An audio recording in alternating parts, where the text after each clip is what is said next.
Saudara yang terkasih dalam Tuhan Yesus, di saat malam hari ini, mari kita mau datang kepada Tuhan. Kita mau tinggalkan sejenak beban dan pikiran hidup kita. Di malam ini mari kita mau datang kepada Tuhan. Kita mau bersama-sama untuk menyerahkan setiap puji dan penyembahan kita kepada Tuhan. Sebab Tuhan dialah sumber jawaban hidup dan pengharapan bagi kita. Amin. Mari sebelum itu kita mau satu di dalam doa. Sungguh Bapa kami yang baik, terima kasih Tuhan di saat malam hari ini Tuhan. Kami mau menyerahkan setiap pujian dan penyembahan kami kepada Yesus. Kau lihat hati kami Tuhan, inilah kerinduan kami kepadamu Tuhan. Kami mau senangkan hatimu Bapa, dan kami bersyukur di saat malam hari ini kami boleh menerima cinta kasih Tuhan. Kami Tuhan, Kau yang memberkati kami Tuhan. Kami mau mulai ibadah kami dari awal hingga akhirnya nanti.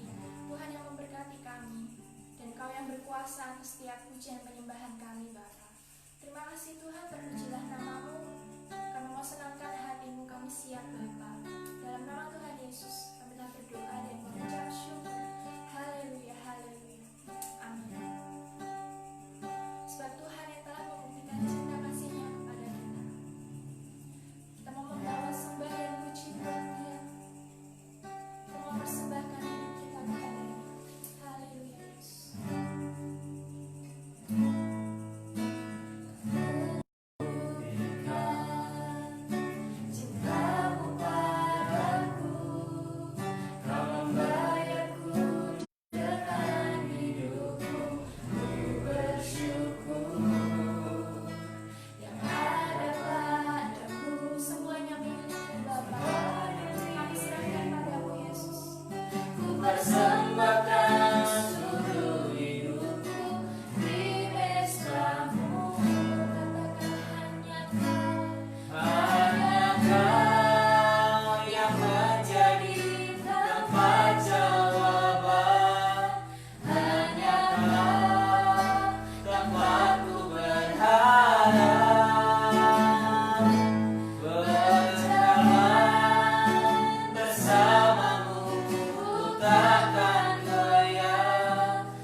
Bersamamu ku tak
Terima kasih Bapak, kami telah berdoa. Haleluya.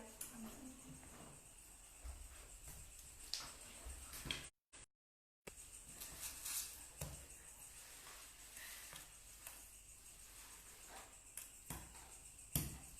Baik saudara yang kasih dalam Tuhan, Shalom.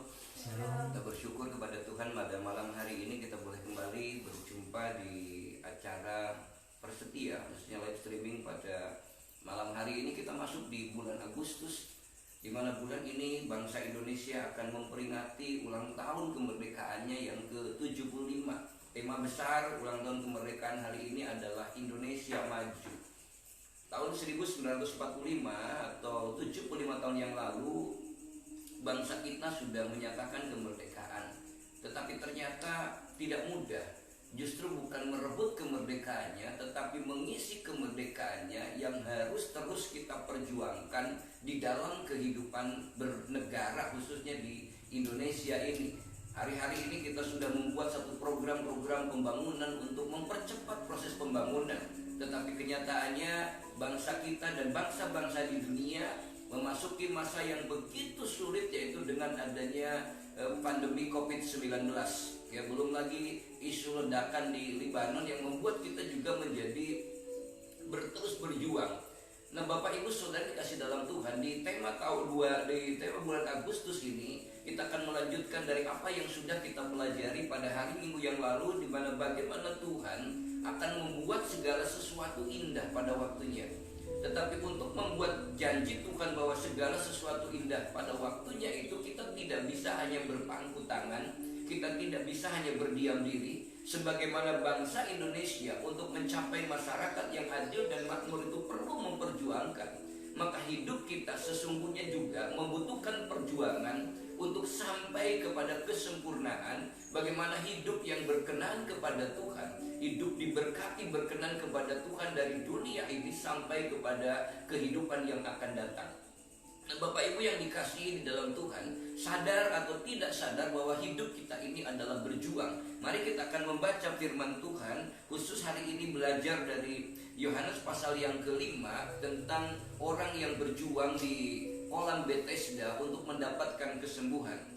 Sebab sewaktu-waktu turun malaikat Tuhan ke kolam itu dan menggoncangkan air itu, barang siapa yang terdahulu masuk ke dalamnya sesudah goncangan itu menjadi sembuh apapun juga penyakitnya. Kita mencatat bahwa sudah ada orang yang 38 tahun terbaring di kolam itu, di tepi kolam itu. Satu perjuangan yang cukup panjang dan melelahkan. Mungkin ada sebagian orang yang sudah pulang karena dicatat bahwa setiap kali dia mau bergerak, orang sudah lebih dahulu melompatnya. Setiap kali dia mau beranjak sudah ada orang. Dan biasanya dalam kondisi seperti itu tingkat egosentrisnya cukup tinggi, egoismenya cukup tinggi, mementingkan dirinya cukup tinggi. Itulah makanya kenapa orang yang sudah lumpuh itu tidak pernah ada orang yang berusaha untuk menyembuhkan atau untuk melemparkan ke kolam itu. Sampai akhirnya waktu Tuhan tiba tanpa harus masuk ke kolam. Kalau Allah bekerja, Allah yang datang, tidak ada sesuatu yang tidak bisa Tuhan kerjakan di dalam kehidupan kita. Kenapa? Karena bagi Tuhan untuk menyembuhkan tidak harus pergi ke kolam Bethesda, tidak harus masuk ke dalam air itu. Sebab kesembuhan sumbernya datang dari Allah sebagai Jehovah Rafa. Demikian juga di dalam kehidupan kita. Tetapi yang kita hargai dari orang itu adalah, yang Tuhan juga hargai pasti adalah ketekunan di dalam perjuangan selama 38 tahun. Saudara sadar atau tidak sadar bahwa hidup kita ini adalah berjuang loh selama hidup kita ini. Baik itu yang kita yang berjuang untuk diri kita, orang lain yang berjuang untuk diri kita, atau kita yang berjuang buat orang lain. Saudara perhatikan, ketika kita ada di tanda-tanda kehidupan di kandungan ibu kita, orang tua kita sudah berjuang untuk membesarkannya supaya kandungan itu sehat. Ketika kita mulai lahir, orang udah belajar berjuang untuk kita bisa berjalan, bisa melangkah. Dan untuk proses perjalanan kita bisa berjalan pun ternyata membutuhkan perjalanan untuk dilatih berdiri, dilatih berjalan selangkah-langkah sampai kemudian kita bisa berada sampai hari ini, sadar atau tidak sadar bahwa kita ini terus berjuang. Sampai kapan kita berjuang?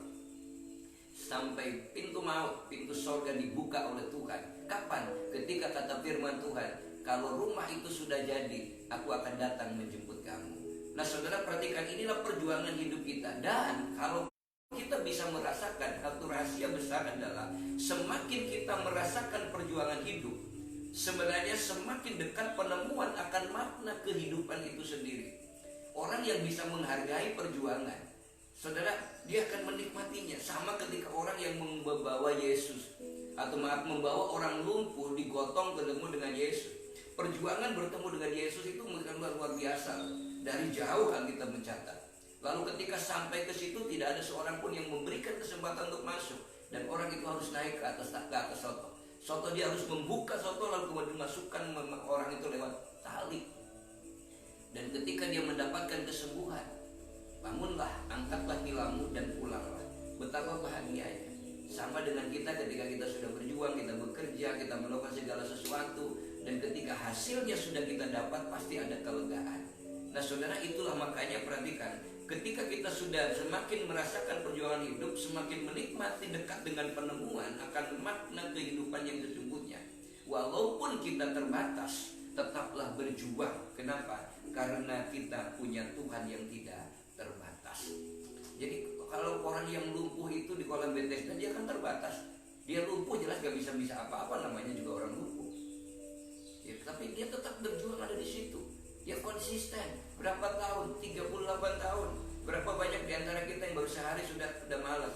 Berapa banyak di antara kita yang baru dengar isu yang tidak benar sedikit saja sudah dikalahkan. Tapi orang itu perhatikan, 38 tahun sampai akhirnya waktu Tuhan datang. Tuhan menghargai betul perjuangan. Nah, saudara, rencana besar Tuhan untuk kehidupan manusia apa sih? Keselamatan. Dan untuk sampai keselamatan itu, kata sozo, keselamatan bukan hanya berbicara tentang selamat masuk surga saja, tapi kehidupan. Kata ketika Yesus bilang, aku datang supaya mereka memiliki hidup, dan hidup di dalam segala kelimpahan itu membutuhkan satu perjuangan. Nah perhatikan, seharusnya menyadari bahwa hidup ini adalah perjuangan. Kalau orang menyadari seperti ini, maka kita akan selalu menjadi pribadi yang selalu berjaga-jaga. Nah bagi kita, bagian pertama kita akan belajar perjuangan dalam bidang apa saja sih yang harus kita kerjakan di dalam hidup ini. Yang pertama, perjuangan hidup di dalam Tuhan. Saudara, bangsa Israel keluar dari Mesir selalu ada, kalau siang di bawah tiang awan, kalau malam ada di bawah tiang api, dan mereka menikmati segala sesuatu yang Allah siapkan. Tetapi ternyata untuk bisa tetap setia di bawah tiang awan juga tidak mudah. Hidup di dalam Tuhan itu tidak mudah. Tuhan memegang tangan kita, tapi seringkali kita yang melepaskan tangan Tuhan. Perhatikan firman Tuhan dalam Kolose 2 ayat 6 sampai 7. Apa yang harus kita lakukan untuk kita bisa tetap hidup di dalam Tuhan, eksis di dalam Tuhan, dan menikmati Tuhan? Ternyata tidak sehari dua hari. Perhatikan firman Tuhan. Kamu telah menerima Kristus Yesus, Tuhan kita. Karena itu hendaklah hidupmu tetap di dalam Dia. Yang pertama kata firman, untuk hidup di dalam Tuhan, perjuangan yang pertama adalah supaya hidup kita tetap di dalam Dia. Dosa itu hamartia, tidak kena sasaran. Tetapi dosa juga menggunakan kata parabasis, melompat keluar. Dan untuk melompat keluar tidak harus langsung melompat, tetapi bisa saja keluar berapa mili yang lama-lama orang tidak menyadari akan kemudian semakin jauh keluar dari Tuhan. Untuk tetap di dalam Tuhan tidak mudah. Ada syarat berikutnya, kata firman Tuhan, hendaklah kamu berakar di dalam Dia. Saudara perhatikan, untuk berakar itu sebuah batang pohon tidak mudah. Maka dia membutuhkan satu usaha bagaimana untuk sampai kepada akar-akarnya, kepada sumber air. Saya punya pohon beringin yang sudah lebih dari 30 tahun. Lalu coba untuk dinaikkan akarnya ke atas, tetapi ternyata akar itu ada yang terus mencari ke bawah. Ketika sekarang dipindah di atas cor-coran, maka kita melihat walaupun akar ke bawah tidak mempengaruhi yang ada di atasnya. Dia terus berjuang sampai akarnya kemana-mana, berakar. Dan sebatang pohon yang kuat adalah sebatang pohon yang akarnya dalam. yang akarnya sampai kepada sumber air, yang akarnya juga bertambah kuat, semakin dalam, semakin besar, maka dia akan semakin kuat. Demikian juga di dalam hidup kita. Kata firman Tuhan, berakar di dalam dia, tetap, lalu kemudian berakar. Dan untuk berakar itu berkata hendaklah dan dibangun di atas dia. Ada banyak orang pengennya hidupnya diberkati Tuhan, tapi nggak mau berakar, tapi nggak mau tetap. Konsistensi kita di dalam Tuhan tidak pernah mau. Kenapa? Terus saja tidak jelas. Dia pindah sini, dia pindah ke sini, dia ke sini. Bagaimana mau berakar? Kalau sebatang pohon lalu dipindah, nggak akan pernah berakar. Kenapa nggak berakar? Karena tidak dibangun. Dibangun di atas dia.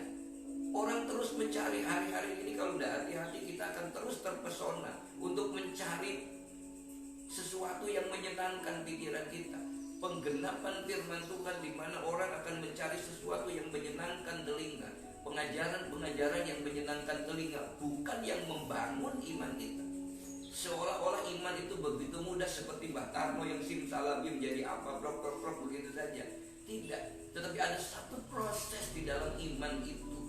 Kenapa? Iman itu terus harus dibangun, dan kita harus selalu berjalan di dalam iman itu. Karena orang benar hidup bukan karena melihat, tetapi karena iman, karena percaya.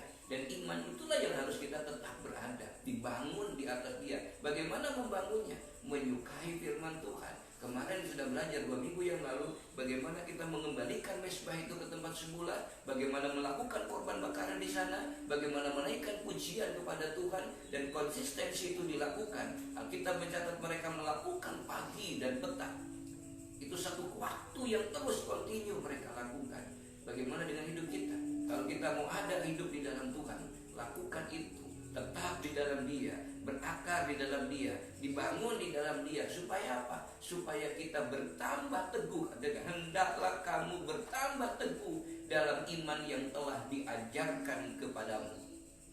Bertambah teguh secara otomatis akan bertambah teguh. Dengan apa? Dengan iman yang diajarkan kepada kita. Bukan diajarkan tentang sesuatu yang mudah. Iman itu apa sih iman? Iman adalah dasar dari segala sesuatu yang kita harapkan dan bukti dari segala sesuatu yang tidak kita lihat. Kita belum melihatnya, tetapi kita semangat untuk meraihnya karena kita punya iman akan meraihnya. Kita belum menikmatinya, tapi kita punya semangat bergairah untuk mendapatkannya karena kita punya iman. Tuhan akan memberikannya. Nah, bagaimana ini menjadi kuat dan tidak goyah? Ketika kita sudah berakar dan mengenal Tuhan kita secara pribadi, dan dampak yang luar biasa. Dari ayat yang ke-7 berkata, dan hendaklah hatimu melimpah dengan syukur. Ini satu tahapan bagaimana kita bisa tetap tinggal di dalam Tuhan. Perlu perjuangan. Yang pertama, tetap di dalam dia, berakar di dalam dia, dibangun di dalam dia, bertambah teguh dalam dia. Yang nampaknya akan kelihatan orang yang hidup di dalam Tuhan dengan orang yang di luar Tuhan meskipun KTP-nya Kristen. Apakah dia hidupnya, mulutnya melimpah dengan ucapan syukur atau tidak? Sehingga orang yang demikian, Efesus 4 ayat 14 dan 15 mengatakan, tidak akan pernah mudah diombang-ambingkan. Situasi apapun dia akan tetap tertuju kepada Tuhan. Yang kedua, saudara perhatikan, perjuangan apa? Perjuangan di dalam mengatasi pencobaan dan dosa tentunya. Saudara, pencobaan ini akan selalu ada di dalam kehidupan kita. Kenapa? Karena iblis itu kan berjalan keliling seperti singa yang mengaum-ngaum untuk melawan siapa yang lemah. Alkitab mencatat ada suatu pribadi yang bernama Ayub yang terkenal saleh dan kudus orang itu. Tetapi ternyata tanpa sepengetahuan Ayub, iblis datang kepada Bapa Surgawi, kepada Allah untuk mencobai Ayub. Tapi perhatikan firman Tuhan, Ayub tidak pernah berdosa dengan mulutnya karena dia sudah berakar di dalam Tuhan. Dan sampai ke sini kemudian Tuhan Yesus saja dicobai dalam 3 hal yang menggambarkan inilah kebutuhan hidup manusia, yang selalu manusia jatuh ke dalam pencobaan, yaitu keinginan mata, keinginan daging, dan keangkuhan hidup. Bapak Ibu yang dikasihi di dalam Tuhan, perhatikan firman Tuhan, tetapi sehebat apapun pencobaan, kita nggak perlu kalah oleh pencobaan ini. Kita nggak perlu terpuruk oleh pencobaan ini. Kata Tuhan, meskipun kamu jatuh, tidak akan pernah dibiarkan sampai tergeletak. Kalau kita masih ada di dalam Tuhan, maka ketika kita jatuh masih ada di dalam Tuhan. Sebagaimana perahu Nuh, ketika banjir itu melanda, perahu Nuh selalu ada di atas air bah itu. Air semakin tinggi, perahunya semakin tinggi. Ada goncangan, pasti Nuh juga tergoncang, tetapi dia tetap ada di dalam perahu itu.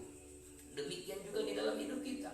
Kita tidak perlu kalah dalam perjuangan melawan pencobaan kuasa kegelapan. Alkitab mencatat, pencobaan-pencobaan yang kamu alami ialah pencobaan-pencobaan biasa yang tidak melebihi kekuatan manusia. Alkitab berkata, sebab Allah setia, dan karena itu Ia tidak akan membiarkan kamu dicobai melebihi atau melampaui kekuatan. Perhatikan di sini. Kadang orang nggak sadar di sini bahwa kalau Allah izinkan itu memang Allah mengizinkan dalam tahap. Itulah batas kemampuan kita. Masih ada di batas kemampuan kita, tidak mungkin melebihi, kata Tuhan. Paling orang lain yang melihatnya, aduh susah sekali ya, aduh sakit sekali ya. Padahal orang yang merasakannya sendiri, dia diberikan Tuhan kemampuan.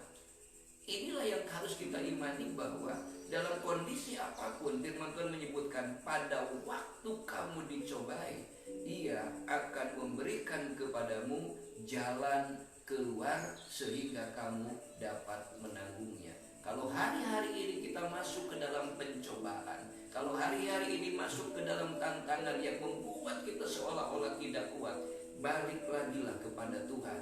Yakinlah bahwa itu tidak akan pernah melampaui kekuatan kita. Hanya merasakan aja kita yang berat. Seperti orang yang bertanya, sharing dengan saya, dikatakan, Pak, masalah saya berat sekali ya. Iya, saya katakan berat sekali. Memang berat masalahnya. Tapi saya jawab, masalah saya lebih berat. Kenapa? Karena saya harus mikirkan masalah Anda dan masalah saya. Berarti ketika kita menceritakan masalah kepada orang lain, Anda mungkin senang cerita, tapi yang mendengar ini kan bertambah masalahnya. Nanti Anda cerita kepada orang lain, orang mendengar lagi, lalu belum lagi ditambahin isu dengan yang lainnya. Saudara perhatikan, orang Jawa nyebutnya wang sinawang. Mari kita belajar hari ini bahwa inilah bagian dari perjuangan iman kita untuk menikmati hidup dan janji Tuhan. Aku datang supaya mereka memiliki hidup dan hidup di dalam kelimpahan. Tuhan ingin kita menang atas pencobaan ini. Pencobaan apa? Keinginan daging. Kata firman, uang itu tidak berdosa, tapi kalau orang cinta uang, maka jadi berbahaya.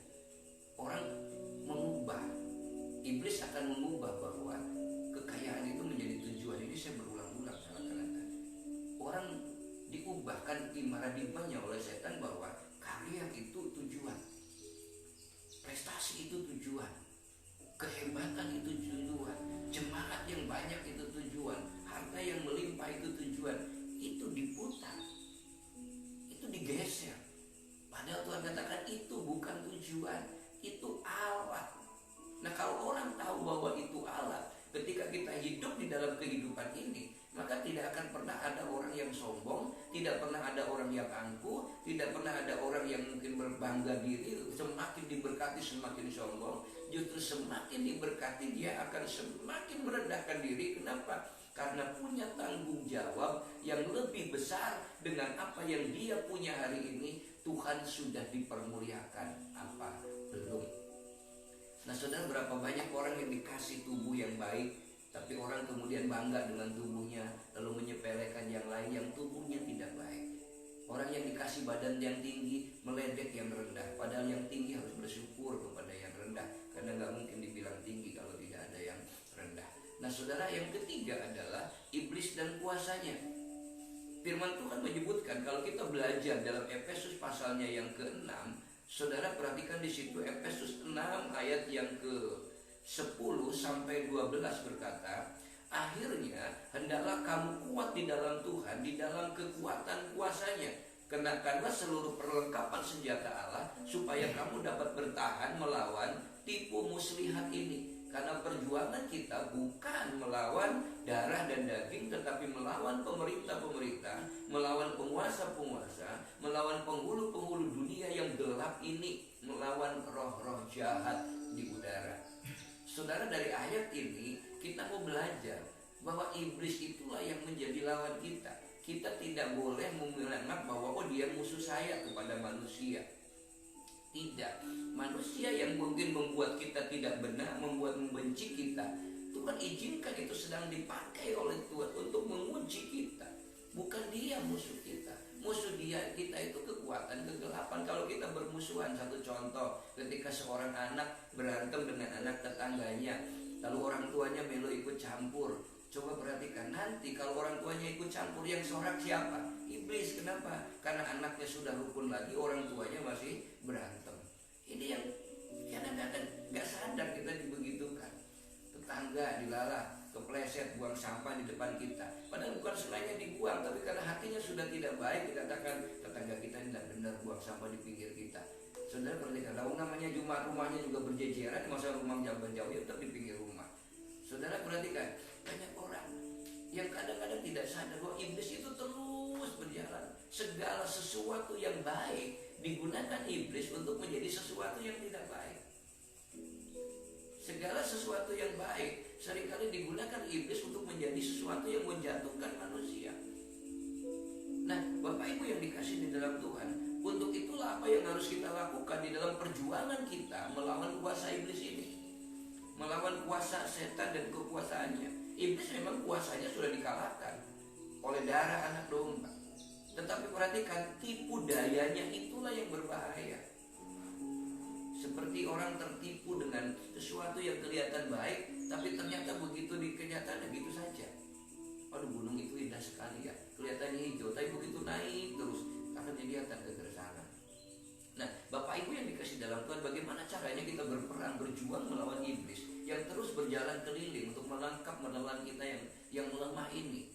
Firman Tuhan berkata di dalam 1 Petrus 5 ayat 8 dan 9, sadarlah dan berjaga-jagalah. Ternyata yang pertama yang harus kita lakukan dalam peperangan melawan kuasa kegelapan adalah harus sadar. Itulah makanya dalam Efesus pasal 6 mulai ayat 14 sampai 18 kita harus mengenakan segenap senjata Allah. Sadar, atau kita tuh harus sadar bahwa setiap hari kita berperang melawan itu. Setiap hari kita berjuang. Dari mulai bangun tidur sampai mau tidur lagi, kita sebenarnya berjuang melawan kuasa kegelapan. Kenapa? Sebab dimanapun, dalam kondisi apapun, seringkali balas justru bukan sesuatu yang besar yang membuat kita terlena. Yang kecil, contohnya kita dipuji aja aduh seneng banget. Begitu tidak dipuji menjadi pemberut. Nah itu kita kadang-kadang sepele loh. Berarti kita sebenarnya melakukan sesuatu hanya menunggu pujian. Nah Bapak Ibu yang dikasihi di dalam Tuhan Yesus Kristus, sadarlah dan berjaga-jagalah. Kenapa? Karena lawanmu si iblis berjalan keliling sama seperti singa yang mengaum-ngaum dan mencari orang yang dapat ditelannya. Sadar dimanapun. Pertanyaannya, di gereja ada iblis gak? Ya ada juga lah. Kenapa? Buktinya di gereja juga masih ada yang tidur. Hari-hari ini juga sama, dengan online orang senang, tapi dengan online ini orang jadi bersaing juga, kemudian terus bersama-sama. Bahkan alasannya untuk memulai sesuatu yang baru pun punya alasan. Banyak sekali alasan. Kalau alasan betul karena kesehatan tidak ada masalah. Tapi karena kalau ada alasan malas kan begitu. Ya kan, maka tadi saya menulis status, jangan selalu buat alasan lah. Nanti kamu jadi beribu-ribu alasan gitu ya. Nah saudara perhatikan, kenapa di dalam ayat yang ke-9 berkata, lawanlah dia dengan iman yang teguh, sebab kamu tahu bahwa semua saudaramu di seluruh dunia menanggung penderitaan yang sama. Ternyata iblis itu bukan hanya dibiarkan, harus dilawan. Untuk bisa bangun pagi berdoa itu perlu dilawan. Lawannya gak perlu teriak-teriak, wah iblis, pagi-pagi kalau orang bangun semua, ya kan. Wanda di rumah tiba-tiba pengen bangun, dalam nama Yesus aku mau bangun, malah bangun semua kan. Dan harus begitu juga, tapi kita bangun dalam nama Yesus berdoa, itu sudah dilawan. Awalnya mungkin ngantuk, lama-lama menjadi terbiasa ngantuk, bukan, terbiasa berdoa, terbiasa memuji Tuhan, terbiasa ibadah, terbiasa melayani Tuhan. Kalau sudah terbiasa, maka lama-lama kita akan menikmati. Kenapa? Karena akan melihat sisi positif, keindahan, bahwa jerih lelah di dalam Tuhan itu tidak akan pernah sia-sia. Selalu ada celah di mana Tuhan bisa memberkati kita. Mungkin itu menurut orang, oh nggak mungkin. Justru yang tidak mungkin itulah yang menurut Tuhan itu bukti buah dari iman kita. Karena justru Allah sanggup melakukan yang tidak mungkin menjadi mungkin. Lawan itu iblis hari ini perlu perlawanan, saudara yang dikasihi di dalam Tuhan. Dan berikutnya adalah bagaimana kita mengisi kehidupan kita dengan firman Tuhan. Kenapa pentingnya mengisi hidup dengan firman Tuhan? Kalau kita belajar dari Matius pasal 12 mulai ayat 43 sampai dengan ayat 45, ketika berbicara tentang perumpamaan rumah yang kosong, ketika apabila roh jahat itu keluar dari manusia, ia pun mengembara ke tempat-tempat yang tandus, tapi nanti dia akan balik. Begitu dilihat rumah itu kosong, maka dia akan berjuang dengan berbagai. Kenapa? Karena rumahnya kosong. Kita ini sudah bersih oleh karena firman yang ada di dalam hidup kita. Begitu kita menerima Yesus, kita ini menikmati keselamatan, disucikan, diampuni dosa kita. Kita menjadi orang yang kemudian diadopsi menjadi anak-anak Allah. Tetapi kalau kita tidak mengisi hidup kita ini dengan firman Tuhan, bukan mengisi firman hanya di otak saja, tapi firman betul-betul diresapi sampai ke dalam hati kita, kita akan menjadi kuat. Iblis tidak akan masuk ke dalam kehidupan kita. Kenapa? Karena kita punya perlindungan yang sempurna. Roh Tuhan ada di dalam hidup kita. Kenapa? Karena firman kuasai kehidupan kita. Tapi kalau firman itu kosong, gak pernah ada dalam hidup kita, kita hanya punya Kristen memang hanya KTP saja tanpa pertobatan. Alkitab punya tapi tidak pernah dibuka karena sudah ada Alkitabnya di handphone, Alkitabnya di tab, memang ada di tablet, memang ada di handphone, tapi tidak pernah dibuka. Itu sama saja. Atau dibuka mungkin hanya sewaktu-waktu, minggu sekali. Itu pun kalau ke gereja, di gereja sudah ada. Saudara perhatikan, kalau kita seperti ini, Alkitab bilang begini.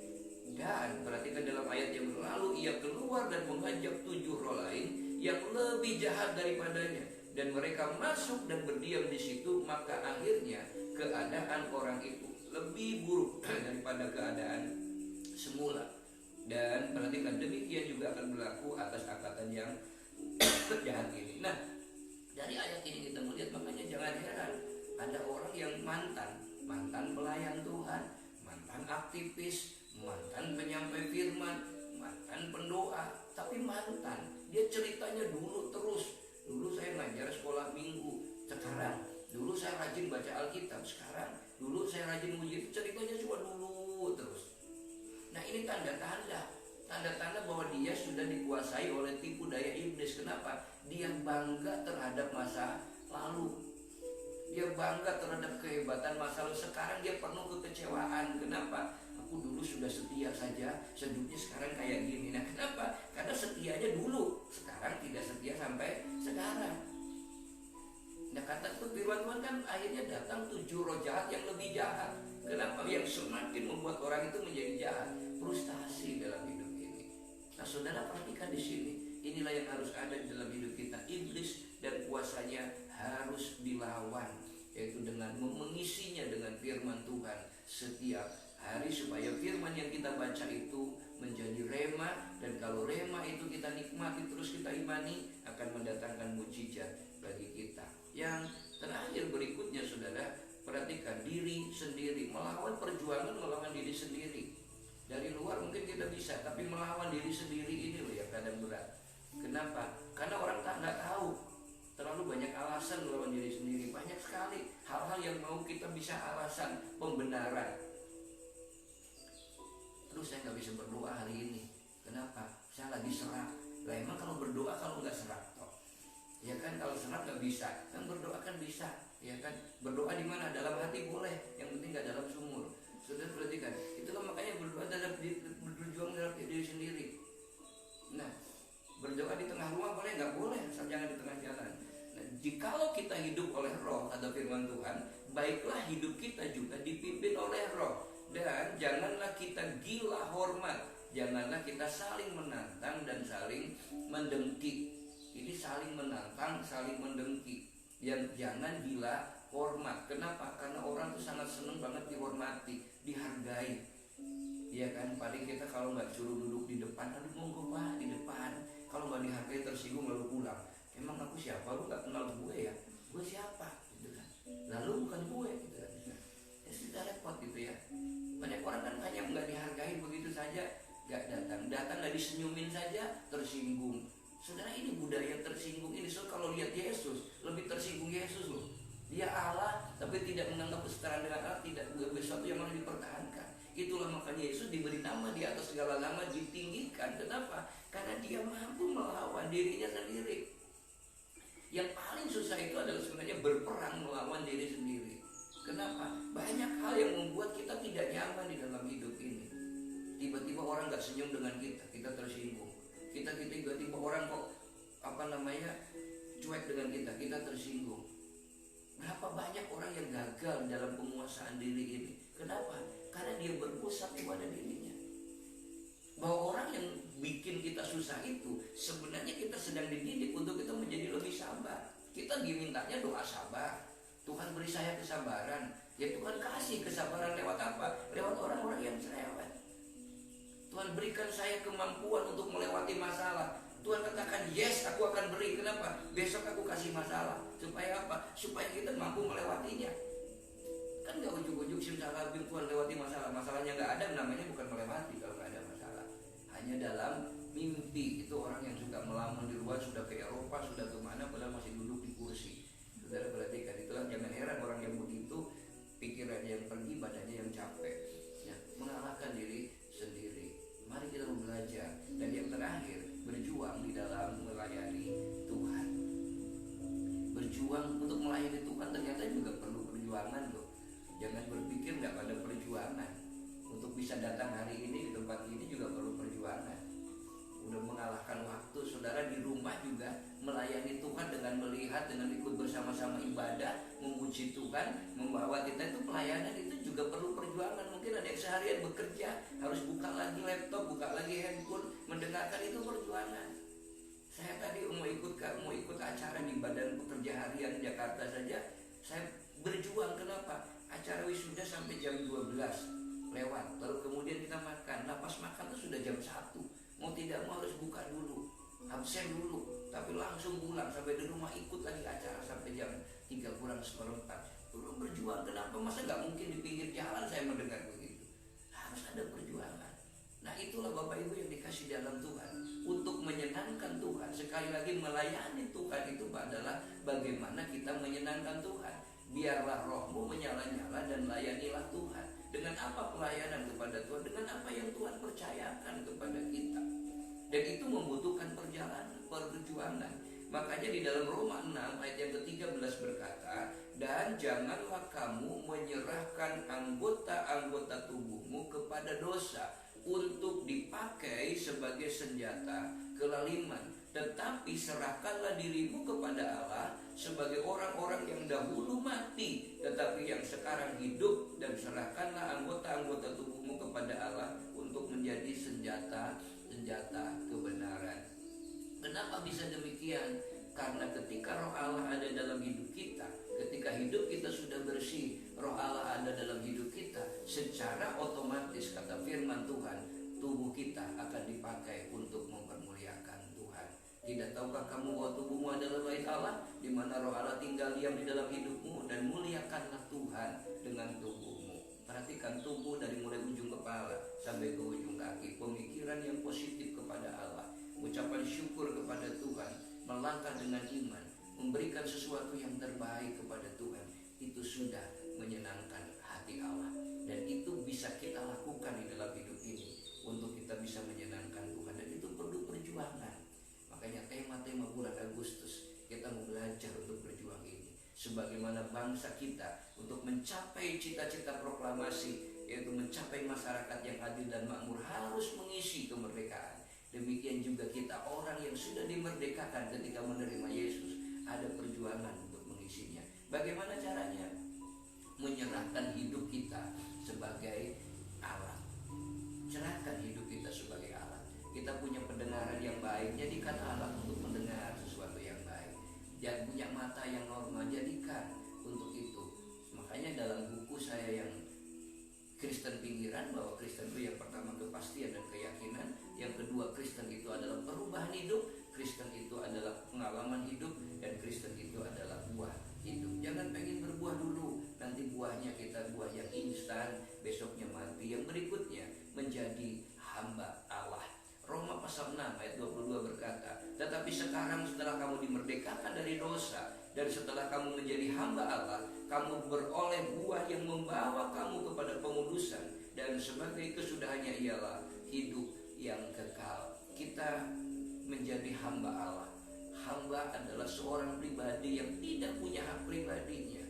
Dia manut kepada kehendak Tuhannya. Dan kalau kita hamba Allah, kita juga sama manut kepada Tuhan kita, yaitu Tuhan Yesus Kristus. Samina wa atona, ikut Tuhan saja di dalam hidup ini. Pandang terus padanya, katanya. Jangan menoleh jalan terus. Kenapa? Jangan pandang salah orang lain. Pandang saja Yesus. Kalau kita memandang Yesus, kita akan menikmati satu sukacita ilahi yang melampaui segala akal ada di dalam hidup kita.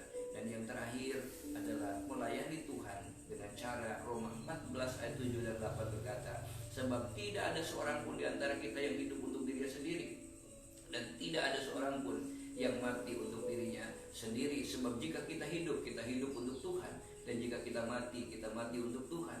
Dan jadi baik hidup atau mati, kita adalah milik Tuhan. Perhatikan kata firman Tuhan, kalau kita menyadari hidup kita ini adalah hidup untuk Tuhan, maka tentu kita ingin selalu melakukan yang terbaik untuk Tuhan, yang terbaik bagi Tuhan. Orang sadar ingin melakukan yang terbaik bagi Tuhan, motivasinya Tuhan dipermuliakan adalah orang-orang yang bisa menikmati hidup ini. Dia tidak akan terkontaminasi oleh apa yang ada di sekelilingnya, tapi dia tahu kalau Yesus ditinggikan, dia akan menarik banyak orang. Dia tahu kalau Yesus ditinggikan, memuji Tuhan, berdoa itu adalah meminta, memuji Tuhan itu adalah menerima dari Allah. Paulus dan Silas berdoa, kalau dia memuji Tuhan, ketika memuji Tuhan, belenggunya belum dilepaskan, tetapi ketika dia berdoa memuji Tuhan, Tuhan membuka belenggunya. Demikian juga dalam hidup kita, melayani Tuhan, layani saja Tuhan, lakukan apa yang menjadi bagian kita. Ketika kita berdoa seperti orang mengangkat tangan, Tuhan akan turun tangan. Ketika kita memuji Tuhan, kita membuka tangan supaya Tuhan campur tangan di dalam kehidupan kita. Tuhan Yesus memberkati. Kita bersyukur di hadapan Tuhan, besar anugerah Tuhan. Ku ada sebagaimana ku ada.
iman. Kami percaya kami ada di dalam Tuhan oleh karena kemurahan Tuhan. Kami ada sampai hari ini oleh karena kemurahan Tuhan. Dan setiap langkah hidup kami berjuang, berjalan dari anugerah kepada anugerah. Ternyata Tuhan membutuhkan kesadaran untuk hal ini, untuk kami mampu menikmati hidup yang berkelimpahan di dalam Tuhan. Pengenalan pribadi dengan Allah. Karena kuasa kegelapan tidak akan pernah tinggal diam untuk menggagalkan iman pengharapan kami kepadamu, menggagalkan setiap apa yang Tuhan janjikan kepada kami. Kami belajar berjuang di dalam Tuhan, berjuang melawan pencobaan dan dosa di dalam hidup ini, berjuang melawan iblis dan tipu dayanya, berjuang di dalam kami mengatasi diri sendiri kami, dan berjuang di dalam kami boleh melayani Tuhan di dalam setiap apa yang kami lakukan. Hari ini Tuhan, kami datang merendahkan diri di hadapan-Mu. Jadilah Engkau menjadi pusat di dalam hidup kami, dalam rumah tangga kami, dalam usaha, dalam pekerjaan, dalam apapun yang kami kerjakan. Karena kami, Engkaulah perlindungan kami, Engkau jawaban doa kami, Engkau segalanya bagi kami. Kami tidak akan tertipu oleh tipu daya iblis yang membuat pikiran kami menjadi stres, menjadi tidak tahan, dan menjadi gagal dalam pengiringan kepada Tuhan. Karena kami kecewa kepada keadaan. Tapi kami mau melihat di dalam setiap hal yang kami hadapi adalah lompatan-lompatan yang Allah izinkan untuk kami menikmati pertolongan dan anugerah Allah. Karena firman Tuhan begitu mencatat luar biasa bagaimana Yusuf dibawa ke tempat yang paling dalam untuk sampai ke tempat yang paling tinggi. Bagaimana Yesus dibawa ke tempat yang paling dalam untuk dia bisa ditinggikan.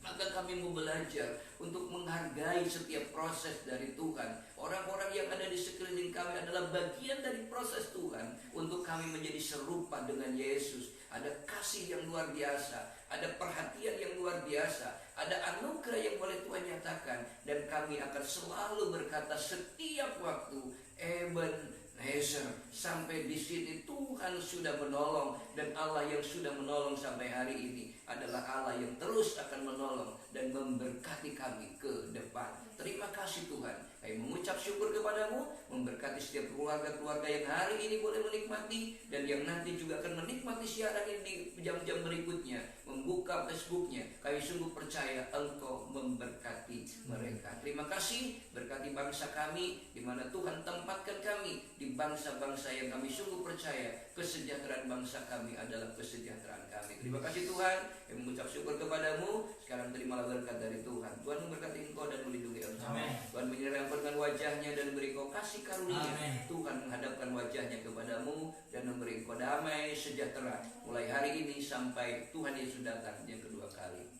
Yang percaya diberkati Tuhan, sama-sama katakan amin. Tuhan Yesus berkati. Kita akan belajar nanti pada hari Minggu bertemu di ibadah pagi dan sore, tapi live streaming sore jam 4. Kita akan belajar bagaimana kita menguak strategi iblis. Tuhan Yesus